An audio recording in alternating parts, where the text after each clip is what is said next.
Let me tell you a story that sounds like a fairy tale, but it's historically documented fact. Picture a muddy street in a German ghetto in the 1700s. There's a man named Mayer Amschel. He isn't working on Wall Street. Wall Street doesn't even exist yet. He's selling old rusty coins and trinkets to passers-by. He has no inheritance, no connections, and frankly, very little hope. Fast forward a few decades. This same man's family is bailing out kings, financing wars, and building railroads across Europe. They became the Rothschilds, but they weren't the only ones. A fabric seller in Alabama started a small shop and built the Lehman Empire. A man selling gold dust in a tiny office created Goldman Sachs. How? How do you go from selling trash in a ghetto to owning the bank? Most people think wealth comes from a degree at Harvard or a lucky break in the stock market. But the formula these families used didn't come from a university. It came from a book much older than the United States. It came from the Babylonian Talmud. These families understood something that 99% of the modern world has completely forgotten. They realized that money isn't just paper, and it isn't just numbers on a screen. They understood that money is energy.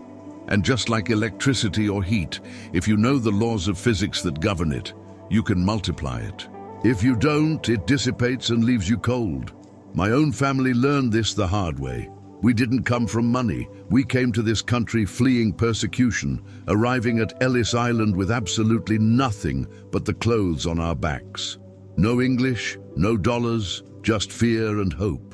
But we had these principles. We went from zero, literally scraping by in a cramped apartment, to true prosperity, not by working harder than everyone else, but by understanding the flow of this energy.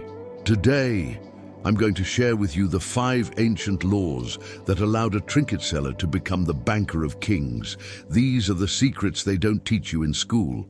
Before we unlock the first law, make sure you're following Solomon's Treasury. We dig up the wisdom the modern world tried to bury. Click that follow button so you don't miss the next treasure. The first law from the ancient texts is surprisingly simple, yet almost nobody follows it today. The Talmud advises a man to divide his wealth into 3 equal parts: 1/3 in land, 1/3 in merchandise or business, and 1/3 in his hand, cash or liquid assets. The Rothschilds didn't just bet everything on one horse. They built a fortress. In modern terms, this means real estate, land, the stock market or your own business, merchandise, and cash reserves, hand. Most people today are all in on one thing, usually their job or a volatile crypto coin, and that is why they are fragile. You see people making $100,000 or $200,000 a year, yet they are stressed, living paycheck to paycheck. Why? Because they violate the law of the 3 buckets. They take all that energy, money, and instantly send it out to pay for liabilities, cars, big houses, fancy dinners. They have 0% in land, 0% in business, and 0% in hand. The ancient bankers knew that if one bucket springs a leak, say the business market crashes, you still have the land and the cash to survive and rebuild. It's about being unkillable first and wealthy second. The 1/3 in your hand is the most controversial part today. Financial advisors scream, invest everything, don't let cash sit. But the ancient wisdom says you need liquidity. Why? Because when the market crashes, when there is blood in the streets, the person with cash is king. The Warburgs and the Lehmans often made their biggest moves when everyone else was selling in panic. While others were bankrupt, they had the bucket in hand ready to buy up assets for pennies on the dollar. That is how dynasties are built. I'm curious, look at your own finances right now. Do you have your bucket set up, or is everything sitting in just one place? Let me know in the comments below. This second law defies logic. If you want more water in a well, you don't drain it, right? But with money energy, the ancient law says, to get more, you must give away a specific portion. This is the concept of tzedakah, often translated as charity, but it actually means justice. The families who built massive empires viewed giving 10% of their income not as a loss, but as a necessary investment to keep the energy flowing. Imagine a lake with water flowing in, but no river flowing out. It becomes stagnant and toxic. Money is the same. If you hoard it, the energy dies. Think of the great American titans of industry, Rockefeller, Carnegie. They were ruthless businessmen, yes, but they also became the greatest philanthropists in history. Was it guilt? Maybe. But they also knew a secret. When you open your hand to give, your hand is open to receive. When you clench your fist to hold on to every penny, nothing can get out, but nothing new can get in either. By creating a vacuum, by giving away a portion of your wealth to help others, you create a pressure system that pulls more wealth into your life. It's a spiritual law that acts like gravity.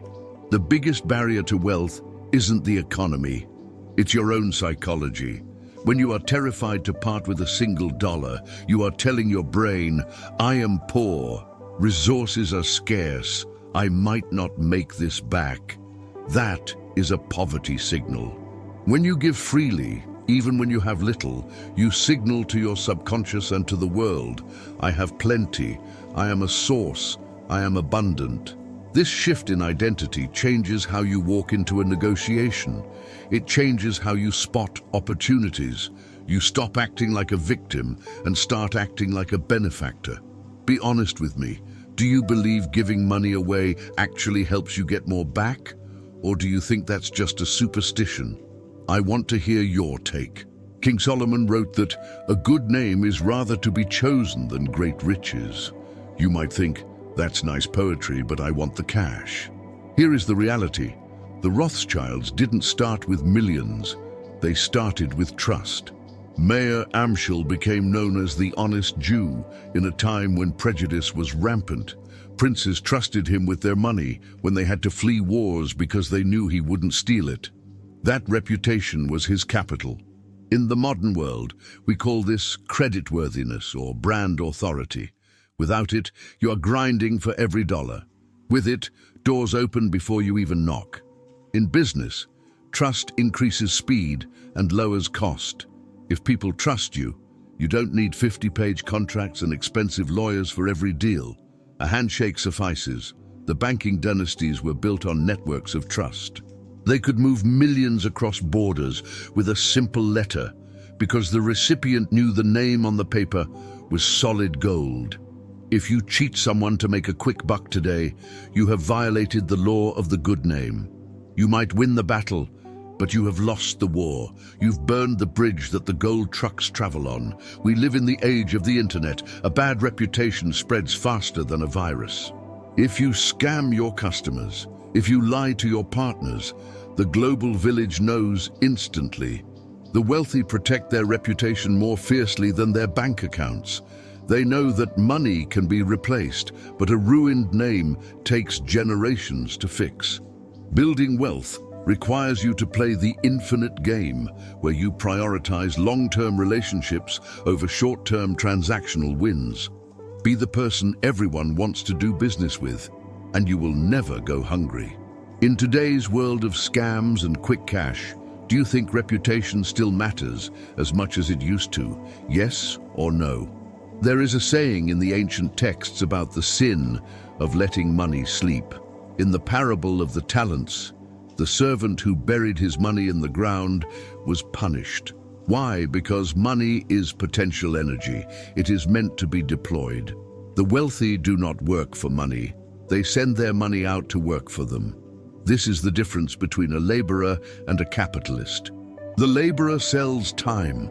The capitalist invests capital. The families we talked about, Goldman Sachs, Warburg, they didn't store their wealth under a mattress. They constantly lent it, invested it, and traded it. You've heard of compound interest. Einstein called it the eighth wonder of the world. But do you really understand the violence of it? It's not just a math trick, it's an exponential curve that explains how dynasties are made. It's a slow burn at first. You invest and nothing happens. You wait, but if you let the money work without disturbing it, it begins to multiply on itself.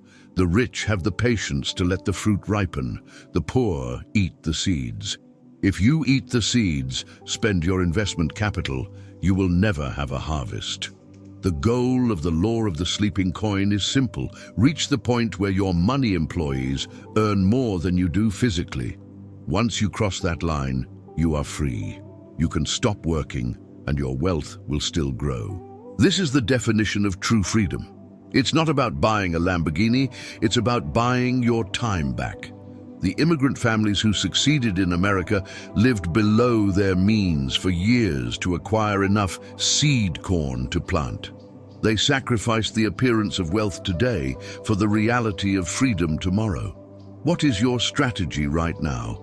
Are you working for money, or is your money working for you? Drop a comment. Let's discuss passive income. The final law is perhaps the most profound.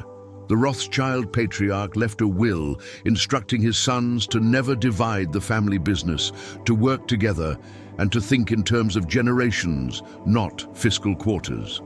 Most people plan for the weekend. Some plan for retirement. Almost no one plans for their great-grandchildren. The law of dynasty requires you to make decisions today that will benefit people you will never meet. This shifts your perspective from consuming to building. You can leave your kids $10 million, but if you haven't left them the wisdom on how to keep it, they will be broke in 5 years. We see this with lottery winners all the time. The true wealth of these banking families wasn't just the bank accounts. It was the dinner table conversations. It was the mentorship. They taught their children the laws of energy, the law of thirds, the law of reputation. If you want to build real wealth, you must become a teacher to your own family. You must break the cycle of financial illiteracy. My family came to this country with nothing, but they carried the torch of this wisdom. Because of that, I didn't start at zero. I started with a map. You have the opportunity today to be the patriarch or matriarch of your own family line. You can be the one who changes the trajectory of your entire bloodline. It stops being about getting rich and starts being about leaving a legacy. That is the ultimate purpose of wealth. It's not to buy things, it's to empower the future. If these laws resonated with you and you want to master the art of building a fortress of wealth for your family, I need you to do 3 things. First, like this video so the algorithm shares this wisdom. Second, comment Dynasty below if you are committed to building long-term wealth. And finally, share this video with one person you trust, someone you would want in your alliance. Welcome to Solomon's Treasury.